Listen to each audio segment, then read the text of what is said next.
All right, let's finish off the birth of tragedy here. This is going to be taking on the second half of the text, including, in my version, the chapter called, or the essay called, The Dionysiac Worldview, which is very much a repetition, sorry, Nietzsche scholars, of what Nietzsche was saying over the course of the book,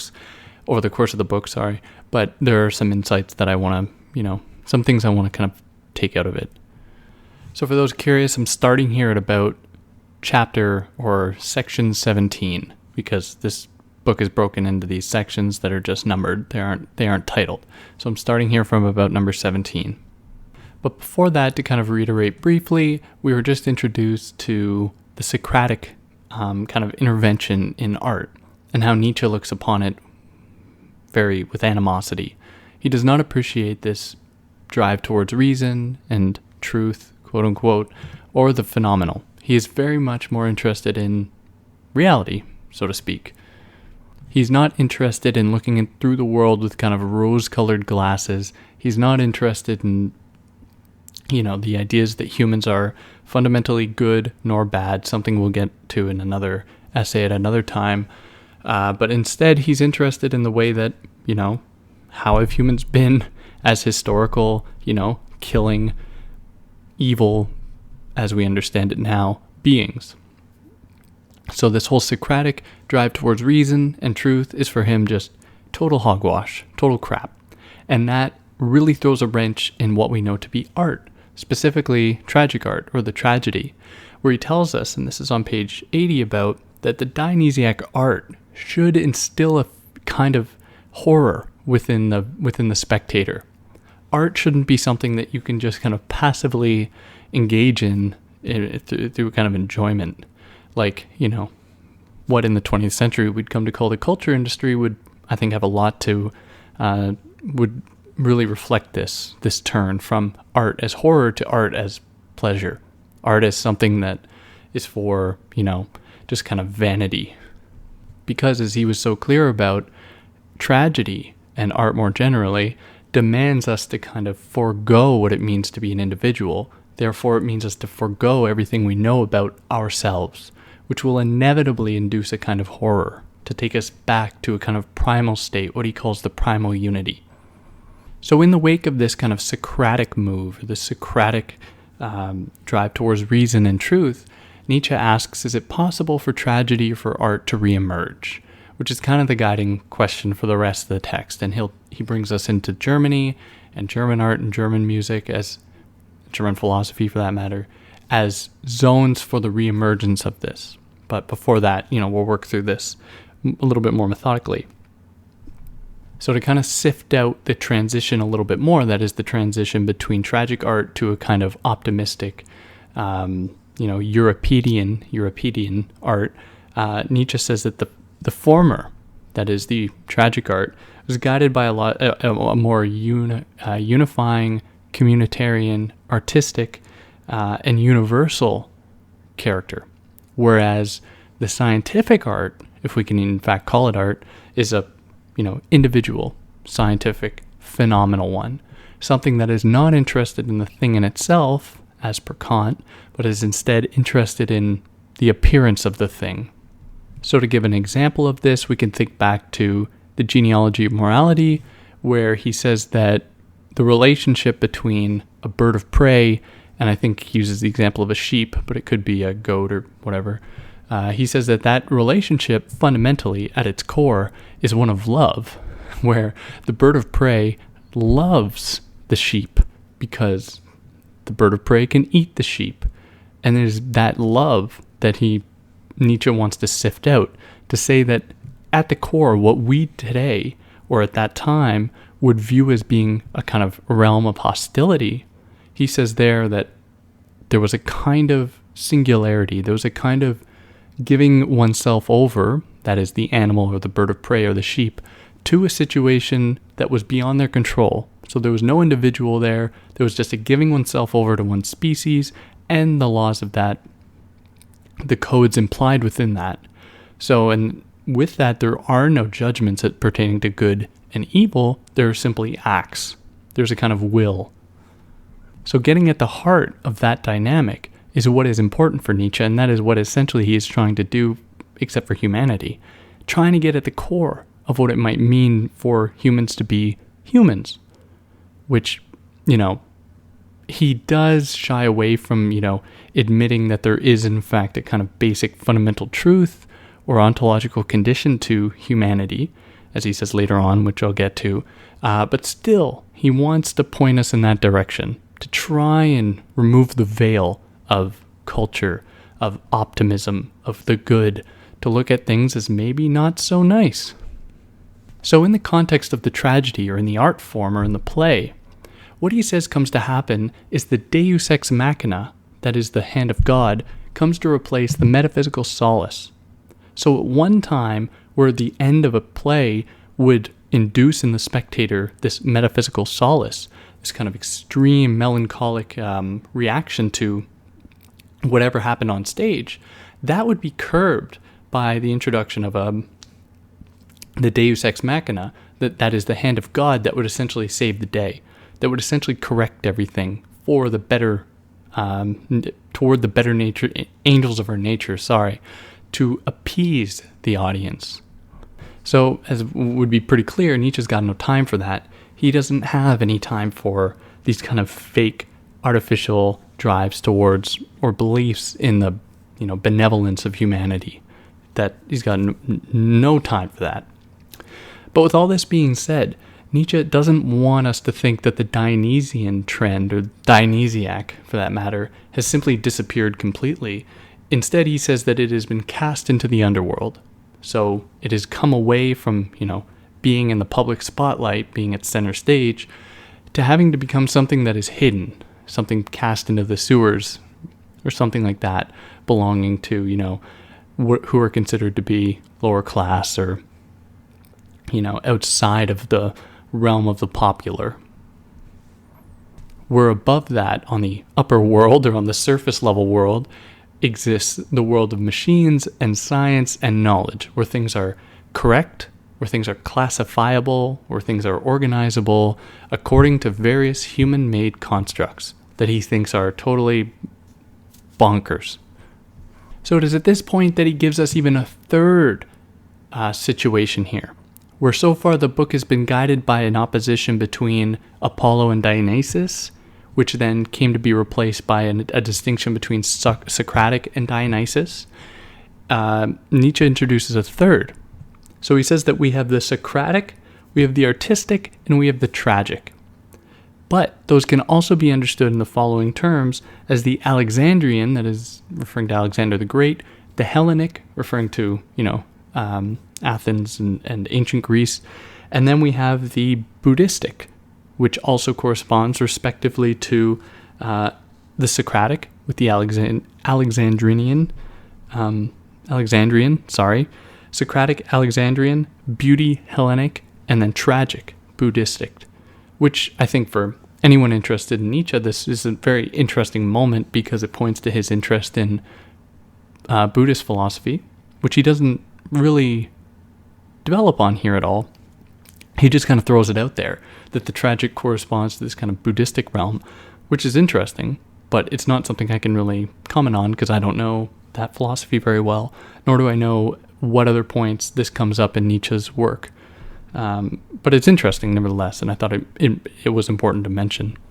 So our world being the one dominated by Socrates, by science, by logic, by reason, Nietzsche says, therefore, it is also the world of the Alexandrian. And in this world, it is necessary for the maintenance of slaves, a kind of slave class to keep the system going. Precisely because it is a system predicated on the laws of science and logic and reason, it is inevitably an exclusionary dynamic, one that says, if you don't follow this clearly set out framework, we are going to cast you away. We are going to make you, slaves essentially. As opposed to the primal unity, which implied within the title doesn't exclude, what we see in the Alexandrian track, which is also the Socratic one, keep in mind of that, we have this formation of a kind of slave class. But Nietzsche says that this is a very interesting moment because this is also the moment that humans begin to recognize themselves as humans and begin to recognize themselves as having a kind of human dignity, or the formation of, the roots of a kind of human rights thing. So it is the system that depends upon slavery, yet it can't have slaves, lest it, reveal to itself the extent that it is, as barbaric as it once was in the past. So what happens is, and this is something that I think that he develops more in the genealogy of morality, what you see is a kind of class emerging that aren't exactly slaves in that they aren't working for someone else for, no money or any kind of compensation, but you have slaves in that you have people who say no to themselves, people who hate themselves, who can't exist in the world in any kind of meaningful way because they are stuck in the kind of classificatory system of Alexandrian, of Socratic reason, of all of that just forecloses possibility and grounds people in a kind of, immobile state of arrested development. So in the face of this total Socratic Alexandrian system, Nietzsche gives us a very funny image. He says that those people that oppose that system, those people that oppose science and logic and reason, are like dragon killers. Funny enough. And that's on page 88, for anyone who's curious. So this harkens back to another distinction that he makes between theoretical man and the artistic man, where theoretical man corresponds to the Socratic realm of science and logic and all that, and artistic man corresponding to the tragic, to the Buddhistic, to the, Dionysian. So theoretical man in this process, because science, because the Alexandrian, because the Socratic, and I'm sorry I keep repeating, the same qualificatory terms, but I just don't want anyone to get confused. So theoretical man belonging to that realm begins to grow soft, according to Nietzsche, because their worldview becomes essentially the one. It becomes the one that is just taken for truth. So they don't need to develop talons and teeth and fur to be able to, defend for themselves, because they've conquered, they've won, and that kind of inspires a weakness. So in this, there is a kind of crack, a kind of opening, a possibility to usurp that authority. And I think that we can see that today, like, all those internet charlatans claiming to be quote unquote philosophers or, any kind of logical thinking human are not that logical according to, the basic tenets of logical thought, or reasonable or knowledgeable, but are instead embracing a kind of illusory identity of that image. And it is by virtue of that, because that image has become to dominate that world, that they can just submit themselves to it. So they are not one above the pack, they are one with the horde, with the mass of, people that are just adopting this doctrine like everyone else. So there's really nothing that original. Sure, they are louder, but they are not smarter, nor are they more eloquent, I would confidently say. We must beware of false attempts, though, that try to revitalize a kind of Dionysian worldview. And the one that Nietzsche focuses on here is the emergence of opera, where he says that opera might appear at first glance to revitalize music as a kind of melodic, possible place for, artistic creation. He says that it is still too much endowed with the appreciation for speech over music. It is too much endowed with an appreciation over the sequential, over the aleatory or the random. So whereas he sees a potential in opera because of the music, he sees it always being grounded, always that potential being sequestered by, its emphasis on speech. I can't really say much more about that. But while I can't necessarily say more about it, Nietzsche tells us that it was believed among the public that it was a kind of return to a truthful human state, or how he's been presenting the primal unity. And what he says about this is, it goes as follows. So here we can see down to the very heart of that truly modern genre, opera. A form of art is forced into existence here by a powerful need, but a need of a non-aesthetic kind, the longing for the ideal, the belief at the very beginning of time mankind was both artistic and good. Recitative was thought to be the rediscovered language of those original humans, and opera to be the rediscovered land of that idyllic or heroic good being who follows a natural artistic drive in all his actions, who, whenever he speaks, at least sings a little, and who promptly bursts into full song at the slightest stirring of emotion. But of course, Nietzsche says that is not the case. There is no human that is fundamentally musical and good. Rather, the musical kind of emerges in order to bring us back to a primal state, the primal unity. And what is more, this original human is by no means good. And he uses this moment to kind of challenge the socialist movements at that time that he says as follows, where we are faced by the socialist movements of the present and that we can no longer ignore. Man in his original goodness demands his rights. What a paradisiac prospect. So the idea that there is a kind of way that we can generate a system that will give for all people as they are, as they need, as primal, as humans. Nietzsche says that that is total jargon, total crap, because there is no such possibility to ground all people under one umbrella to kind of cover that system, and that we must be very wary of any kind of suggestion because it is simply for him kind of mirror of that same system it's trying to oppose. It seems to be a kind of revitalization or a reinforcement of the Socratic tendency towards truth and the image and all that, where he says that in order for us to actually oppose opera, to oppose this whole system, we must get at the root of it. That is the Socratic drive towards reason, or what he says to be simply the Alexandrian. So, despite opera's failure, Nietzsche says that there is a zone that does this well, that is, that opposes the Apollonian. And he says that that is the German, everything German, which is naive to me. But he says that German music revitalizes Dionysian music, that Kant and Schopenhauer revitalized Dionysian knowledge, and that German music and philosophy, essentially they're pushing us back to tragedy, which he's very optimistic about. But, you know, it's hard to read that and believe it, right? It just seems like a strange, my God, lost for words, a strange endowment of a field with a kind of emancipatory potential that doesn't exist there, but that you believe to be there simply because of your proximity to it. So there is that kind of nationalistic tendency here that is, for me, very troubling, and not all that critical.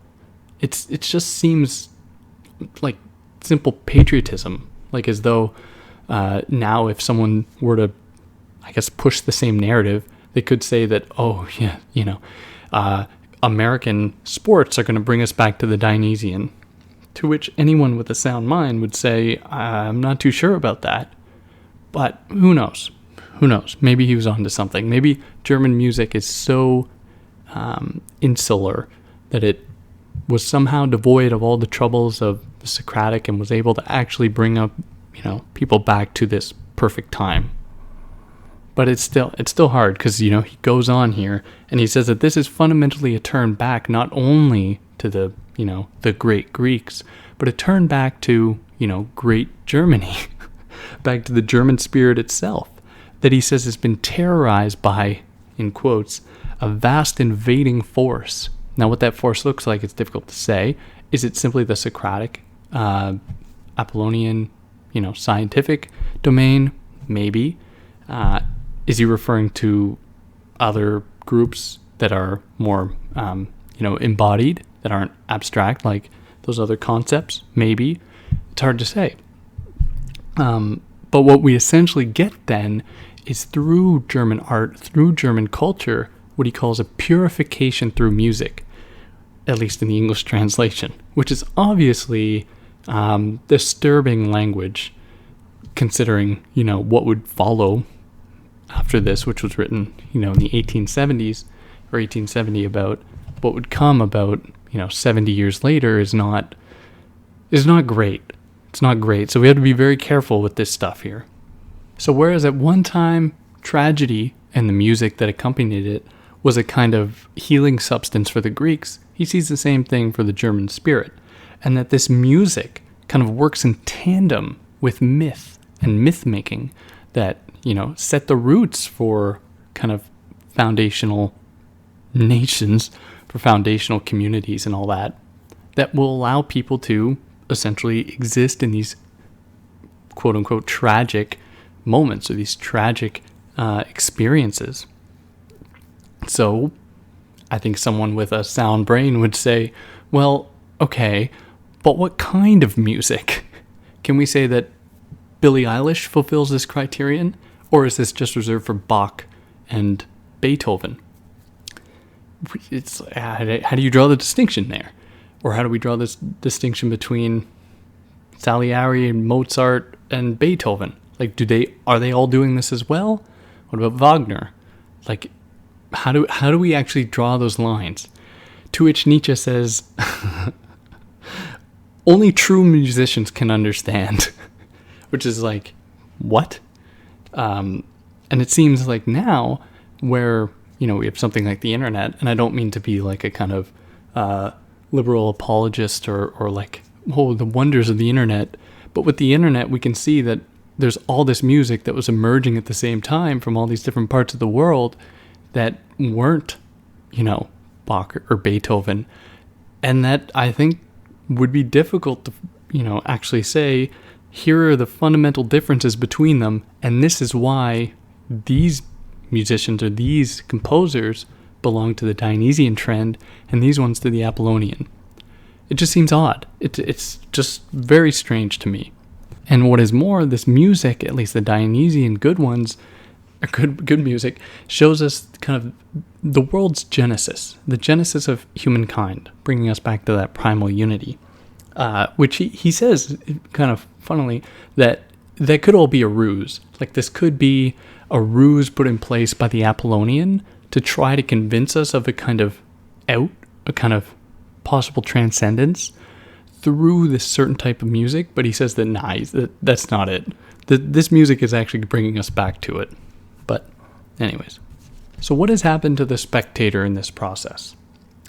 In this kind of move towards the Apollonian, in the world of the German cultural movement that he's speaking about?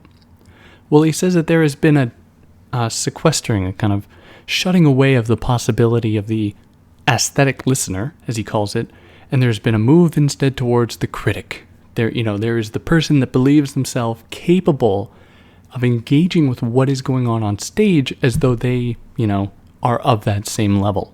Where, of course, for Nietzsche, any kind of real art wouldn't permit that. Any kind of real art would bring you back to a point where you don't have the faculties to look at this as though you were an individual capable of evaluating it. So he says that with this reemergence of the tragic, we then see the reemergence of this kind of aesthetic listener that gives themselves over to the music in a way that doesn't position them outside of it as, the critic does. So of this kind of phenomenon, he says that while the critic was seizing power in the theater and concert hall, the journalist in schools, and the press in society, art degenerated to an object of entertainment of the lowest kind. An aesthetic criticism was used to bind together a vain, distracted, selfish, and furthermore meager and unoriginal sociability, the meaning of which is supplied by Schopenhauer's parable of the hedgehogs. In consequence, there has never been a time when art was chattered about so much and valued so little. So because everything is up for criticism in that way, what we see is a refusal to kind of give oneself over to this kind of singularity, to this kind of being as, being as a thing in itself, not an appearance. Therefore, we see a kind of disillusionment or a kind of dissipation of the possibility for myth, and therefore the possibility of, meaningful, tragic experience. But he says something here that I appreciate. He says that he wants us to kind of dissociate that from a national character, which is, maybe a bigger ask than he thinks, because, in response to that, you say, well, it seems like myth and the culture that emerges on top of it today is, or at that time, was indistinguishable from the national character. But he says, in making German distinction from France, he says that France, the very thing which was France's great advantage for a long time, and the cause of its vast superiority, namely the identity of people and culture, should now, as we contemplate the consequences, make us thank our good fortune that this questionable culture of ours still has nothing in common with the noble core of our national character. So instead, all our hopes reach out longingly towards the perception that beneath this restlessly agitated cultural life and senseless education there lies hidden a magnificent inwardly healthy ancient strength, which admittedly only stirs powerfully in momentous times and then returns to dreaming of some future awakening. So that's an important distinction, because, if we get at the roots of it, that is Apollo and Dionysus, their intermingling, their kind of struggle against one another being the foundations for art, these things can't be reduced to, Germany, right? It has to go to another land, to another place, which is always important to keep on the horizon. And even there, it doesn't just go back to the Greeks, because the Greeks are full of their own problems, the emergence of Euripides and all that stuff. And it fundamentally always goes back to this primal unity, which is before state. It is before nation. And it is for that reason that we can't simply mobilize it in favor of the nation or the state, which are two things that are very, very volatile, and things that can very much teeter into very dangerous territory.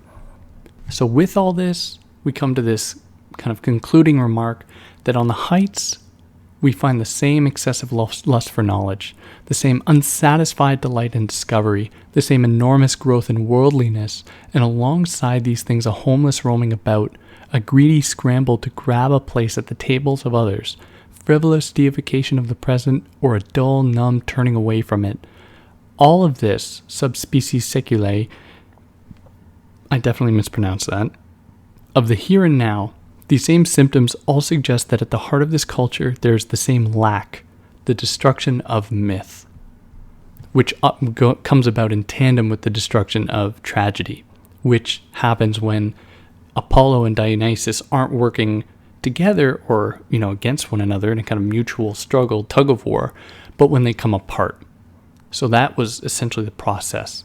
These two kind of godly figures came apart, the Apollonian took over, cast Dionysus to the shadows, and then from there we see the destruction of tragedy, then the destruction of myth. So we are left kind of bankrupt in this culture.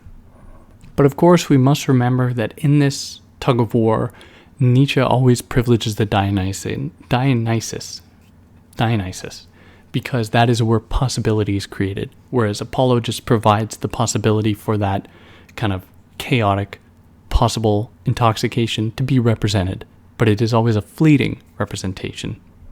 So that propels us here into the Dionysiac worldview, another essay attached to this text that wasn't ever published in Nietzsche's life. So as I said, it's pretty repetitive, so I'm going to be pretty quick with this, even though there are some scholars out there that say that this is a very important essay that clears up some very fundamental things about the birth of tragedy, which, I want to admit that, but I don't read it because I don't read it in the original language, and I don't know if there are key terms that are being brought up in ways that are lost in translation that I just don't, see significance in.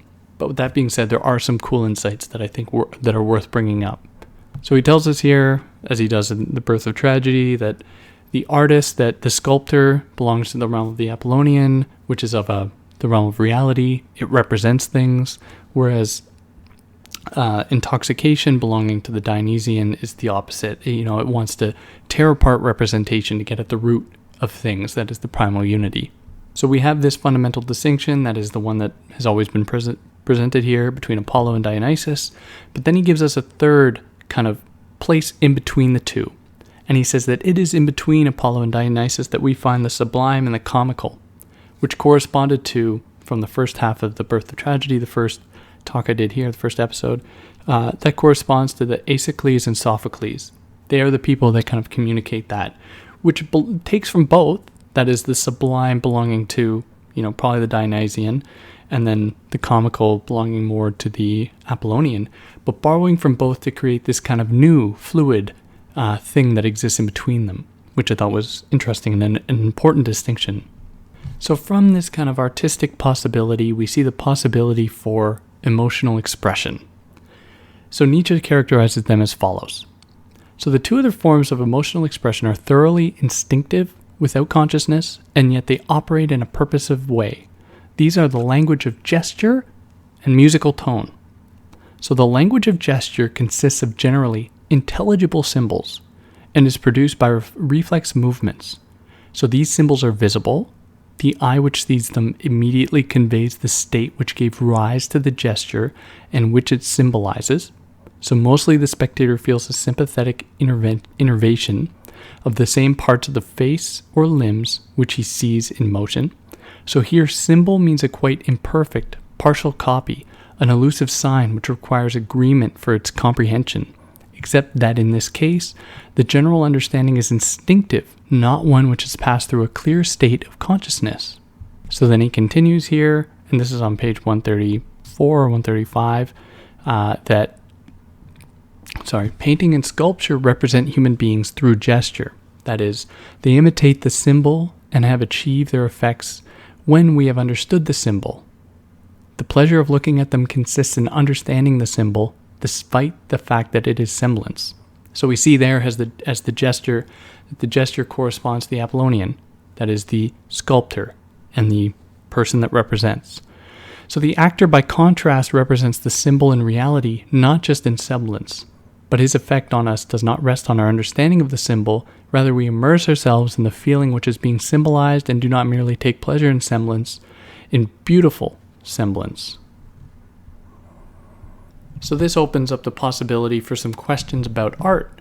So he says that the only way we can actually engage with art as being good art is by having an understanding of what that art should look like in the world of semblance, in the world of reality, because it belongs to the Apollonian.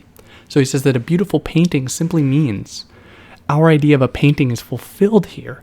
But when we call a painting good, we define our idea of a painting as one which corresponds to the essence of painting. Mostly, however, what is meant by a beautiful painting is a painting which represents something beautiful. This is how laymen judge paintings. They enjoy the beauty of the subject. This is how we are meant to enjoy the plastic arts and drama, except that it cannot be the task here to represent only beautiful things. It is enough for things to appear true. The object represented is meant to be received in as lively and sensuous a manner as possible. It is meant to have the effect of truth. The entirely opposite demand is made by the very work of beautiful semblance. So then we get here, in opposition to gesture, in opposition to semblance, we get the musical. So meditation by musical sound. So this is still on 135. To be more precise, what is symbolized by musical sound is the various modes of pleasure and displeasure, without any accompanying representation. But then Nietzsche asks a very interesting question. When does sound become music? So he says, above all, in the supreme states of pleasure and displeasure experienced by the will, as a will which rejoices or a will which is frightened to death, in short, the intoxication of feeling in the shout. And he continues, how much more powerful and immediate is a shout compared to something seen? But the gentler stirrings of the will, too, have their symbols in sound. In general, there is a sound to parallel every gesture, but its intensification to pure musical sound can only be achieved through the intoxication of feeling. Please excuse my reading errors. Christ. So then the final thing I want to bring up here is that he gives us another distinction. that is the distinction between the epic and the lyric, where he says that the former leads to the plastic arts, that is the realm of representation and semblance and drama, whereas the latter leads us to music. So the epic associated with the plastic arts, and then the lyric associated with music. So pleasure in the phenomenal world governs epic poetry. The will reveals itself in lyric poetry. So the former sets itself free of music, the latter remains bound up with it. And that's, I think, more or less the text. I didn't want to be too repetitive here with this Dionysiac worldview, but there are definitely things I didn't get to, so it's always important to read it. But I think for the most part, I was pretty faithful to Nietzsche here. But you have to read it. But if you haven't, or if you have, I hope that I was of some help. And if you have any problem